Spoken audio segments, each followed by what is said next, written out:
నేను మీ స్వాతి ఉస్మానియా యూనివర్సిటీ. భారతదేశంలో ఒక విధి విధానమైనటువంటి సుప్రీంకోర్టు సంచలన తీర్పు వెలువడడం జరిగింది. అది ఏంటో కాదు, బిల్కిస్ బానో కేసు. నిజంగా మహిళలందరికీ కూడా ఇది ఎంతో బాధాకరమైనటువంటి కేసు. ఎంతో మంది మేధావులు, ఎంతో మంది విషయం తెలిసిన వారు, దీన్ని పరిశీలిస్తున్న వారు కూడా కావచ్చు, ఈ కేసులో నిమగ్నమైన వాళ్ళు కావచ్చు, దీని మీద సుప్రీంకోర్టు సంచలన తీర్పు ఇవ్వడం పట్ల హర్షం వ్యక్తం చేస్తా ఉంది. ఏదైతే బిల్కిస్ బానో కేసు ఉందో దాని మీద ఇంతకు ముందు కోర్టు ఏం చెప్పిందంటే, ఆజాదీ కా అమృత్ మహోత్సవ్ సందర్భంగా జనవరిలో ఆ కేసు నిందితులు ఎవరైతే ఉన్నారో వాళ్ళని సత్ప్రవర్తన కింద విడుదల చేయడం జరిగింది. అలా చేసి వాళ్ళనేదో పరమ వీర చక్ర, ఏదైతే దేశం కోసం త్యాగం చేసిన భారతరత్నాలు ఇచ్చే విధంగా వాళ్ళని తీసుకొచ్చి కొంతమంది బంతిపూల దండలేసి బొట్లు పెట్టి వీరతిలకాలు దిద్ది సన్మానాలు చేయడం జరిగింది. ఎంత దారుణం అంటే, గోద్రా అల్లర్లు మీకు తెలిసే ఉంటాయి, ఇంతకు ముందు జరిగినటువంటి విషయం. ఆ 2002లో జరిగినటువంటి ఆ గోద్రా అల్లర్లలో ఇప్పుడున్నటువంటి ఈ బిల్కిస్ బానో ఏ సంబంధము లేని వ్యక్తి.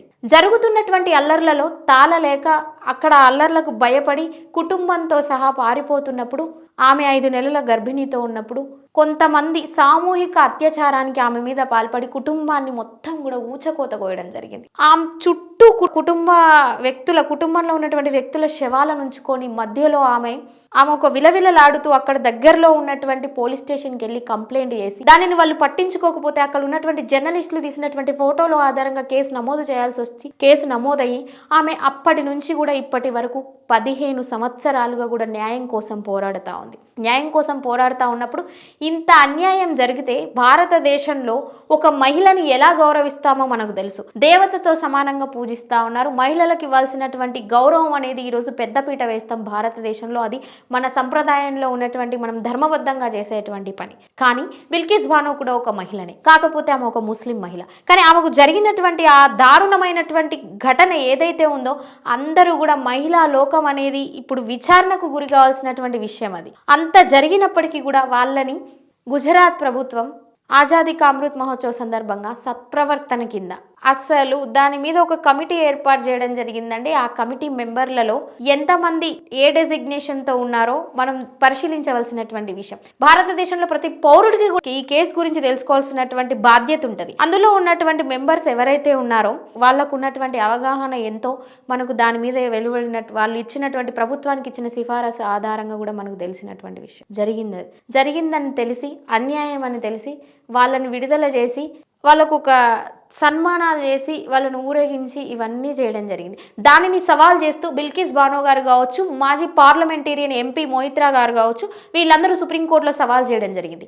ఆ సుప్రీంకోర్టు ఇప్పుడు సంచలన తీర్పు ఏమిచ్చిందంటే, వాళ్ళు 2 వారాల్లోగా జైలుకి వెళ్ళి తీరాలి. వాళ్ళు చేసినటువంటి ఘోరం అనేది అది చట్టబద్ధంగా కూడా ప్రూవ్ అయిపోయింది. ఖచ్చితంగా వాళ్ళు జైలుకు వెళ్ళడానికి 2 వారాల టైం అనేది ఇవ్వడం జరిగింది. దీనికి పోలీసుల పనితీరును, న్యాయం పట్ల ఆమెకున్నటువంటి నమ్మకానికి మనం హర్షించదగినటువంటి విషయం. 15 సంవత్సరాల తర్వాత ఒక భారతీయ మహిళ అంత ఘోరంగా నష్టపోయి, ఒక కుటుంబాన్ని కోల్పోయి, పిల్లలను కోల్పోయి, ఒక తల్లిగా, ఒక చెల్లిగా ఆమె పడ్డటువంటి వేదన అంతా ఇంత కాదు. ఒక ఆడపిల్లలుగా, మీకు అబ్బాయిలు మగవాళ్ళు కూడా వాళ్లకు తల్లి చెల్లి అందరు ఉంటారు, అన్ని బంధాలు ఉన్న వాళ్ళుగా ఆలోచిస్తే ఆమె పడ్డటువంటి మానసిక క్షోభ అంతా ఇంత కాదు. ఆ ఘటనకి, ఆ గోద్రా అల్లర్లకి కావచ్చు, ఆమెకు కావచ్చు ఏ సంబంధం లేదు. ఒక సాధారణ మహిళకు జరిగినటువంటి ఆ విషయం భారతీయ సమాజం అంతా కూడా ఈరోజు తలదించుకోవాల్సి వచ్చింది.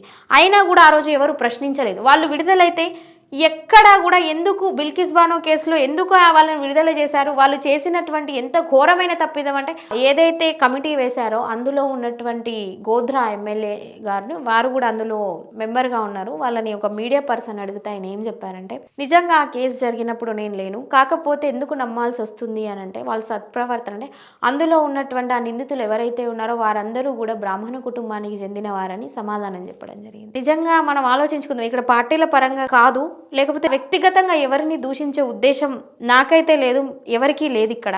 కానీ మనిషిగా, మానవత్వం ఉన్న వాళ్ళుగా ఆలోచిస్తే, ఒక సామాజిక వర్గం పరంగా ఆలోచించేటువంటి ఘటన అనేది ఒక సామాజిక వర్గానికి పరిమితం చేస్తున్నారా? ఆ విషయం జరిగినప్పుడు, ఆ సంఘటన జరిగినప్పుడు మీకు తెలియకపోతే కమిటీలో ఉండాల్సినటువంటి అవసరం ఏంటిది? అసలు ఆ కమిటీని పెట్టిన కమిటీ మెంబర్లలో ఉన్నటువంటి మెంబర్స్కి అర్హత ఉందా లేదా అనేది ఎందుకు విచారించలేదు? ఎందుకు దీన్ని ఇంత లైట్ తీసుకున్నారు? ఈ రోజు ఆమె సవాల్ చేయకపోయి ఉంటే, బిల్కిస్ బానో సుప్రీంకోర్టులో సవాల్ చేయకపోయి ఉంటే, ఆ ఎంపీ గారు మొయిత్రా గారు అక్కడ సవాల్ చేయకపోయి ఉంటే ఆమె పరిస్థితి ఏంటిది?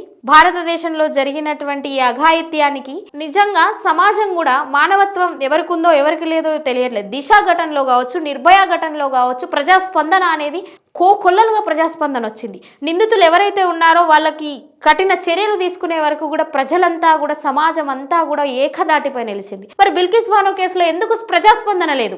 ఇప్పటికీ ఇది హర్షించదగ్గ విషయం అని ఎవరు కూడా ముందుకు రాలేదు. ఎవరు కూడా తమ సంతోషాన్ని వ్యక్తం చేయలేదు.